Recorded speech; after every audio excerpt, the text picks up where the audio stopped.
3:29 ইরানের দক্ষিণ উপকূল থেকে একটি ড্রোন উৎক্ষেপণ করা হয় এবং এটি সরাসরি 5700 আমেরিকান আরোহী বিশিষ্ট পারমাণবিক শক্তিচালিত বিমানবাহী রণতরী ইউএসএস আব্রাহাম লিঙ্কনের দিকে ধাবিত হয়।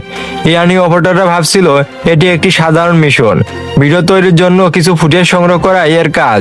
তখন মাত্র কয়েক সেকেন্ডের ব্যবধানে সবকিছু বদলে যেতে শুরু করে। একটি F-35C স্টেল ফাইটার ড্রোনটিকে বাধা দেওয়ার জন্য এগিয়ে আসে, কোনো রাডার চালু না করেই, কোনো রেডিও কল না দিয়েই।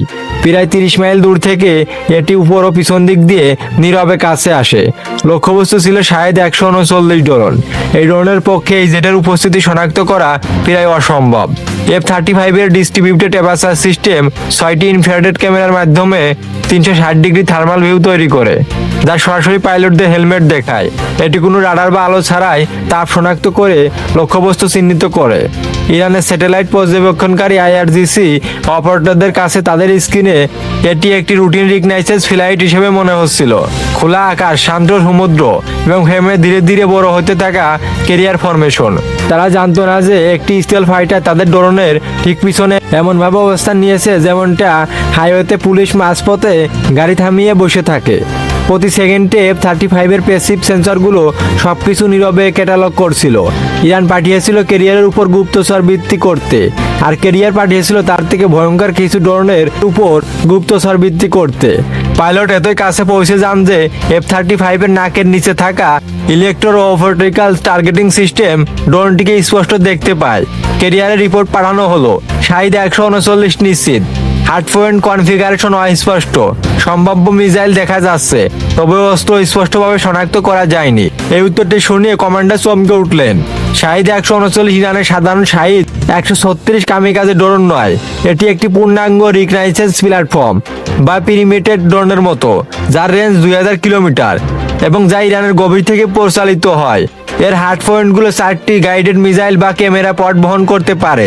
যদি অস্ত্র নিশ্চিত হওয়া যেত তবে সিদ্ধান্ত নেওয়া সহজ হতো। অস্ত্র সহ ড্রোন আসছে, গুলি করে নামিয়ে দাও। আবার ড্রোনটি খালি হলেও সিদ্ধান্ত সহজ হতো, এটি কেবল নজরদারি করছে, তথ্য সংগ্রহ করতে দাও। কিন্তু পাইলট যা বর্ণনা করেছিলেন তা ছিল এই দুইয়ের মাঝামাঝি একটি বিষয়। আর প্রতি সেকেন্ডে ড্রোনটি দ্রুত ক্যারিয়ার দিকে এগিয়ে আসছিল। অস্ত্র প্রস্তুত ছিল, কিন্তু সিদ্ধান্ত নয়। আন্তর্জাতিক আকাশসীমায় উড়ার আইনি অধিকার ইরানের আছে। 3 দিন পর পারমাণবিক আলোচনা নির্ধারিত ছিল। আলোচনার আগে একটি ড্রোন গুলি করে নামিয়ে দেওয়া মানে তেহরানকে তাদের কাঙ্ক্ষিত বিষয় উপহার দেওয়া, একটি জয়ের সুযোগ এবং আলোচনার টেবিল থেকে সরে দাঁড়ানোর একটি নৈতিক কারণ। আবার একে গুলি না করার অর্থ হলো ইরানি ক্যামেরাগুলো ক্যারিয়ারের আরো নিখুঁত ছবি পাচ্ছে। এই দুই বিকল্পের মাঝে কমান্ডারকে এমন একটি সিদ্ধান্ত নিতে হচ্ছিল যা হয় তার জাহাজকে রক্ষা করবে অথবা বছরের সবচেয়ে সংবেদনশীল কূটনৈতিক আলোচনার আগে ইরানকে একটি ভূ রাজনৈতিক উপহার দেবে।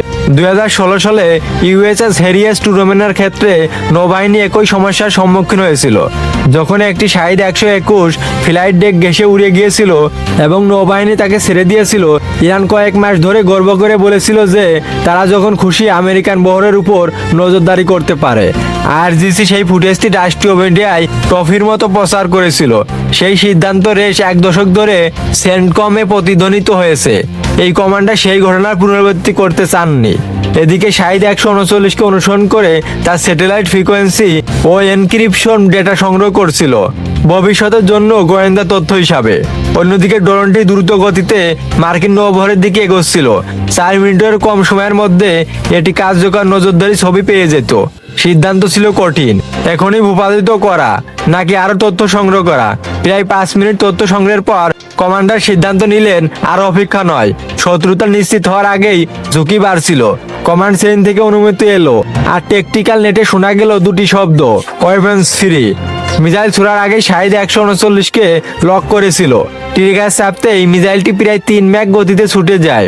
কোনো জেমার বা পাল্টা ব্যবস্থা না থাকায় ড্রোনটির পরিণতি ছিল প্রায় নিশ্চিত। ড্রোনের কমান্ড প্রোটোকলের মধ্যে লুকানো ছিল সমন্বয় করা টাইম স্ট্যাম্প, যা 500 মাইল দূরে চলমান দ্বিতীয় একটি অপারেশনের সাথে যুক্ত। ইরানের ড্রোনটি শুধু ক্যারিয়ারের উপর নজরদারি করতে পাঠায়নি, বরং তারা এটি পাঠিয়েছিল ক্যারিয়ারের মনোযোগ অন্যদিকে সরিয়ে রাখতে। আর F-35 এর সুরা মিসাইল ড্রোনটিকে ধ্বংস করে ফেলে। ঠিক তার কয়েক মিনিট পর রাডারে 6টি ফার্স্ট অ্যাটাক কন্ট্যাক্ট দেখা গেল। এগুলো ইরান উপকূল থেকে 40 নট গতিতে এগিয়ে আসছিল। আমেরিকার ট্যাঙ্কারটি হরমুজ প্রণালীতে 3 মাইল ভিতরে ছিল এবং 15 নট গতিতে খোলা সমুদ্রে পৌঁছাতে তার আরো 24 মিনিট সময় লাগতো। আইআরজিসির প্রয়োজন ছিল 15 মিনিটের কম সময়। প্রথম নৌকাটি 300 মিটার দূর দিয়ে ট্যাঙ্কারের সামনের অংশ অতিক্রম করলো। দ্বিতীয়টি বাম দিক দিয়ে এত কাছে এলো যে ক্রুরা 50 ক্যালোরি মেশিন গানের পিছনে থাকা গানটিকে দেখতে পাচ্ছিল। বাকি 4টি নৌকা 4 দিক দিয়ে ঘিরে ফেললো যাতে ট্যাঙ্কারটি কোনো দিকে ঘুরতে না পারে।